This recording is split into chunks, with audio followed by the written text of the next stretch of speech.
Oke, selamat siang semuanya. Siang, Pak. Ya, sehat semua. Baik, pagi ini ya, topik kita tentang hermeneutika Paul Ricoeur. Bagaimana penelitian hermeneutika Paul Ricoeur itu nanti bisa kita gunakan di bidang seni pertunjukan ya. Hermeneutika itu sebetulnya adalah ilmu untuk menafsirkan ya, itu tradisi tadinya dari tradisi religi ya. Tradisi hermeneutika itu tradisi dari menafsirkan di dalam kitab suci. Nah, ini juga bisa diubah menjadi penelitian seni pertunjukan. Nah, oke. Jadi mulai dari hermeneutika itu apa? Hermeneutika adalah seni memahami. Nah, kemudian secara khusus kita akan lihat supaya terapan ya. Kita lihat skemanya atau bagannya Paul Ricoeur. Ya. Karena tadinya itu untuk teks-teks ya, teks-teks agama, teks-teks religi. Ya, kemudian ini ada teks.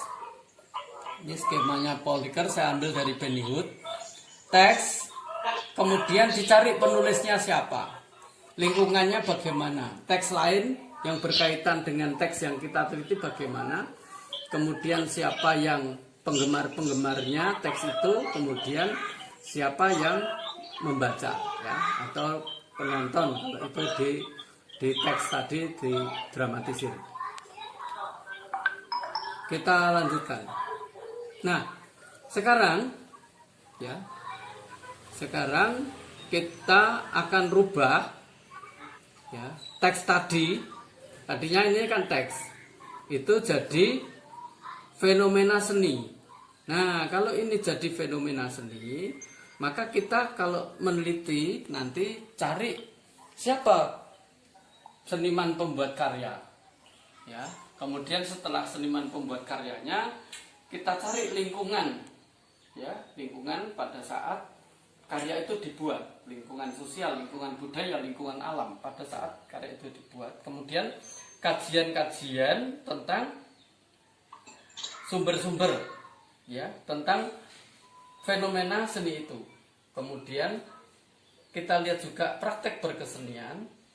Kemudian kita lihat penontonnya, kita lihat masyarakat pendukungnya. Nah, maka setelah itu kita lihat semua, maka kita memahami akan fenomena seni itu ya. Itu caranya, ini relatif masih jarang digunakan.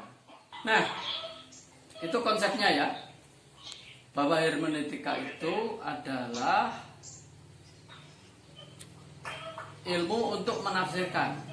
Tapi bias dulu itu untuk menafsirkan masyarakat religi atau agama ya, jadi kitab suci dan sebagainya. Tetapi kan sekarang itu keilmuan itu berkembang ya, keilmuan itu berkembang, jadi kita saling meminjam ya. Kita saling meminjam, kita bisa meminjam ilmunya antropologi, kita bisa saling meminjam ilmu sosiologi, kita bisa meminjam ilmunya sejarah, kita bisa meminjam ilmu filsafat. Itu untuk penelitian seni pertunjukan. Nah, kita sekarang meminjam ilmunya tafsir ya, ilmu tafsir dalam kitab suci ya, yang tradisinya adalah tradisi tafsir sebetulnya, hermeneutika ya. Nah, khususnya hermeneutika Paul Ricoeur ya, itu kita pakai untuk penelitian seni. Nah, nanti kalau yang berminat kualitatif terserah, mau penelitian gejok lesung, mau penelitian seni pertunjukan, mau penelitian keroncong, bisa pakai ini ya.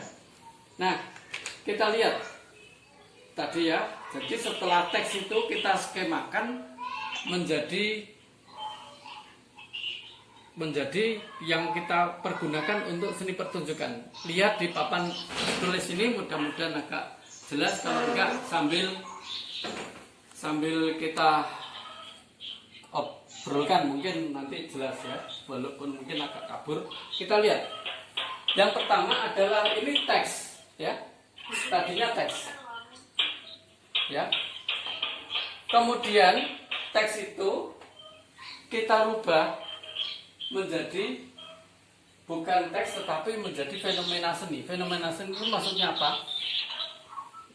Kejadian atau objek seni yang kita mau meneliti. Apakah itu jatilan, apakah itu seni ketoprak atau seni apa saja ya. Itu yang kita mau teliti di sini. Ya. Kemudian kita lihat pembuat karyanya siapa. Ya. Jadi penelitian kualitatif itu adalah mencari makna yang sebetulnya samar-samar, masih nggak tampak. Lebih lengkap, makanya namanya ini saya buat buku metode penelitian kualitatif Beyond. Beyond itu dibalik. Jadi penelitian kualitatif itu pada dasarnya kayak detektif. Hanya ngerti beberapa tapi ditelusuri terus sampai terjawab. Nanti siapa yang mencuri atau siapa yang melakukan kejahatan ya. Sama kira-kira. Jadi bagaimana kita dengan adanya rambu-rambu itu kita telusuri sesuai dengan rumusan masalah. Nah, caranya menelusuri bagaimana? Cara menelusurinya ini, lihat.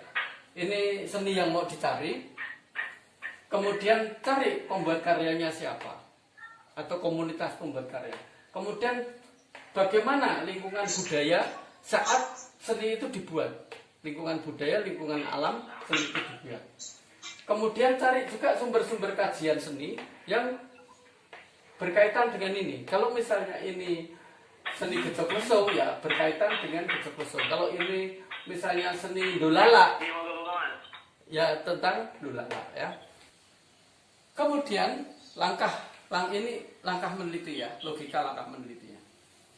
Kemudian kita masuk terjun ke lapangan peneliti ya, ke etnografi, kemudian kita cari semuanya, kita cari ya, kita tanya pembuat karya, kita tanya lingkungannya bagaimana, sumber-sumbernya bagaimana, komunitas-komunitas seni yang mendukung tentang ini bagaimana, kemudian penontonnya bagaimana, ya, terus masyarakat yang berkaitan dengan tontonan itu bagaimana. Nah, nanti kita ketemu bukti-bukti terhadap perumusan masalah yang akan kita cari. Maknanya apa? Nah, akhirnya nanti terakhir setelah ditanyakan semuanya, ya dibentur-benturkan ke semua aspek itu, baru nanti ketemu maknanya ya. Karena ini semua untuk mencari makna adalah bukti-bukti ya, merupakan bukti-bukti lalu ketemu makna seni yang dicari ya. Jadi ini kita kan akan mencari terus akhirnya ketemu setelah proses ini semua ya. Jadi ini terakhir ya. Ini terakhir kita akan kesimpulannya ya. Kalau ini jadi seperti ini. Sebelumnya kalau ada pertanyaan silakan ya. Jadi saya ulang, kita sekarang ini pakai paradigma hermeneutik. Hermeneutik itu apa? Hermeneutik itu ilmu untuk menafsirkan. Nah, bagaimana cara menafsirkan? Kita pakai bagannya Paul Ricoeur, kemudian yang ini saya kutip dari Benny Hood ya. Kemudian kita terapkan, kita transformasi. Kalau tadinya ini teks, kita buat seni. Nah, seni apa saja? Jadi para mahasiswa-mahasiswi yang ingin nanti kualitatif mau pakai hermeneutika bisa pakai ini. Nah, oke. Sebelum saya lanjutkan, mungkin ada pertanyaan. Contoh, ini ada contoh teman S1 yang meneliti tentang musiknya Ebit pakai hermeneutika. Kemudian ada juga kakak kelas teman S2 untuk meneliti nyanyian senja ya. Ini kita lihat ya, sudah dipakai dan bagus hasilnya. Kita tahu kan, sebetulnya ini apa sih?